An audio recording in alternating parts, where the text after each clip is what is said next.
തെരഞ്ഞെടുപ്പ് മുന്നിൽ കണ്ട പ്രഖ്യാപനങ്ങളുമായി രാഷ്ട്രീയ പാർട്ടികൾ വനിതാ വോട്ടർമാരെ ലക്ഷ്യമിട്ട് മഹിളാ ന്യായ് കോൺഗ്രസ് നേതാവ് രാഹുൽ ഗാന്ധി പ്രഖ്യാപിച്ചു. CAA-ക്കെതിരായ പ്രതിഷേധവും പ്രതിപക്ഷം സർക്കാരിനെതിരെ ആയുധമാക്കും. അതേസമയം BJP ആകട്ടെ സഖ്യകക്ഷികളുമായുള്ള സീറ്റ് വിഭജന ചർച്ചകൾ പൂർത്തിയാക്കാനുള്ള ശ്രമത്തിലാണ്. തെരഞ്ഞെടുപ്പ് കമ്മീഷണർമാരുടെ നിയമനത്തിന് ശേഷമാകും തെരഞ്ഞെടുപ്പ് പ്രഖ്യാപനമെന്നാണ് സൂചന. തെരഞ്ഞെടുപ്പ് കമ്മീഷന്റെ സംസ്ഥാനങ്ങളിലെ സന്ദർശനം പൂർത്തിയായി. കമ്മീഷനിലെ ഒഴിവുള്ള 2 അംഗങ്ങളുടെ നിയമനത്തിന് ശേഷം സമ്പൂർണ്ണ യോഗം ചേർന്നായിരിക്കും തെരഞ്ഞെടുപ്പ് പ്രഖ്യാപനം സംബന്ധിച്ച ആലോചന നടത്തുകയെന്ന് മുഖ്യ തെരഞ്ഞെടുപ്പ് കമ്മീഷണർ രാജീവ് കുമാർ അറിയിച്ചു. അതേസമയം രാഷ്ട്രീയ പാർട്ടികൾ തെരഞ്ഞെടുപ്പ് പ്രചാരണം ശക്തമാക്കിയിട്ടുണ്ട്. മോദിയുടെ ഗ്യാരണ്ടി എന്ന ടാഗ് ലൈനിലാണ് BJPയുടെ പ്രചാരണം. കോൺഗ്രസ് നേതാവ് രാഹുൽ ഗാന്ധി സ്ത്രീ വോട്ടർമാരെ ലക്ഷ്യമിട്ടുള്ള പ്രഖ്യാപനങ്ങളാണ് നടത്തിയത്. സർക്കാർ ജോലികളിൽ വനിതകൾക്ക് 50% സംവരണം ഏർപ്പെടുത്തുമെന്നും നിർധനരായ സ്ത്രീകൾക്ക് ഓരോ വർഷത്തിലും 1 ലക്ഷം രൂപ ധനസഹായം നൽകുമെന്നും രാഹുൽ പ്രഖ്യാപിച്ചു.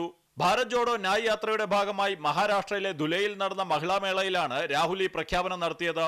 हिंदुस्तान की हर गरीब महिला को, चाहे वो मजदूरी करे, खेती करे, छोटा जॉब करे, हर गरीब महिला को सीधे बैंक अकाउंट में हिंदुस्तान की सरकार साल के 1 लाख रुपए देगी.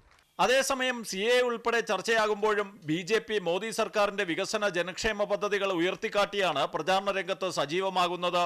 ബീഹാറിലും മഹാരാഷ്ട്രയിലും NDAയിലെ സഖ്യകക്ഷികളുമായി സീറ്റ് വിഭജന ചർച്ചകളും BJP നടത്തുകയാണ്. അമൃത ന്യൂസ്, ന്യൂഡൽഹി.